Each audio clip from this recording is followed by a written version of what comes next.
Austria প্রথম বিশ্বযুদ্ধের নায়ক বলা যায়। আর সেই প্রথম বিশ্বযুদ্ধের নায়ককে ফুটবলের বিশ্বযুদ্ধে 2-0 গোলে উড়িয়ে দিয়ে এবারের ফিফা বিশ্বকাপের রাউন্ড অফ 32 নিশ্চিত করে ফেলল আর্জেন্টিনা।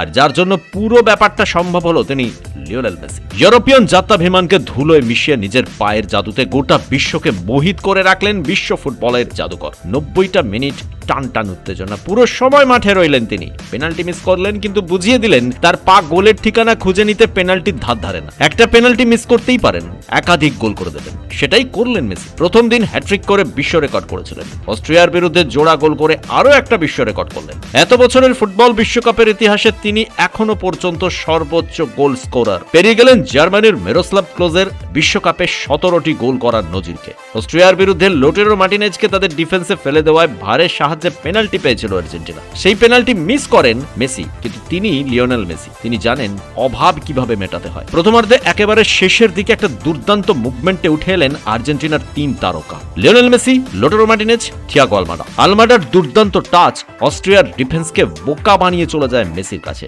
বিশ্বমানের গোল করতে সিদ্ধহস্ত লিও মেসি সুযোগ মিস করেননি। বাঁ পায়ের দুর্দান্ত শটে অস্ট্রিয়ার ডিফেন্ডারদের সাক্ষী রেখে বিশ্বমানের গোল করে ছুঁয়ে ফেললেন মিরোস্লাভ ক্লোজেকে। আর্জেন্টিনারও সর্বোচ্চ গোল স্কোরার হয়ে গেলেন বিশ্বকাপ ফুটবলে। আর দ্বিতীয়ার্ধে তার সুযোগ সন্ধানী চোখ খুঁজে নিল পরের গোলের ঠিকানা। অস্ট্রিয়া ডিফেন্স ভুলে গেছিল প্লেয়ারটার নাম লিওনেল মেসি, তাকে এক জায়গা দিয়ে আটকালে আরেক জায়গা দিয়ে বেরিয়ে আসবেন, সেটাই করলেন। আরো এক বিশ্বমানের গোল করে বুঝিয়ে দিলেন কেন তিনি বিশ্বসেরা। পরপর 2 ম্যাচে 5টা গোল, তিনি এখনো এই বিশ্বকাপের সর্বোচ্চ গোল স্কোরার। আর্জেন্টিনা তাদের পরের ম্যাচ খেলবে জর্ডানের বিরুদ্ধে। ব্যুরো রিপোর্ট, পূবের কলম ডিজিটাল।